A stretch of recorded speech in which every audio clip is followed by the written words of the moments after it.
A good stance, and you got many ways of coaches trying to teach players how to get into a good defensive stance. What I was always taught, is to try to be shoulder width apart. I like to put my right foot forward so that I can either direct the defensive player or offensive player where he wants to go. And I can react a little bit better if I'm not too wide. If I'm just shoulder width apart, I think that I can react a little bit easier. If I'm on the ball of my feet, then I'm active. I can move a lot quicker. If I'm on the heels of my foot, then that means I have to get to the ball of my feet and then react to the offensive player.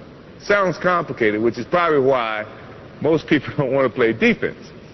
Now, if I know the offensive player cannot go right, then I'm going to try to force him right. So I'm putting my right foot forward, giving him the direction in terms of where I'm trying to force him, and preventing him from going the way that he probably wants to go, which is left.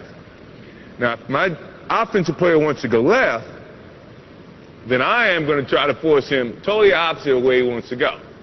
So I'm going to force him right. If he wants to go right, then I'm going to force him left. So that means I have to put my left foot forward and influence the offensive player to go this way.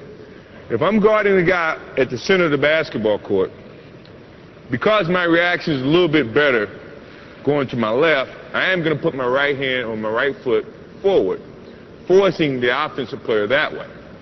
Now, in terms of your hands, what do you do with your hands?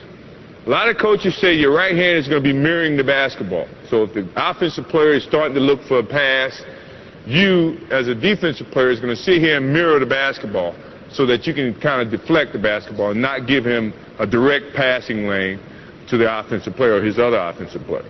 Your left hand, if you're taking a right foot stance where your right foot is ahead of the left and you're trying to influence him to go to his right, your left, it's going to be sitting here charming at the basketball, trying to flick the basketball. Not this way, because that's how you get fouls.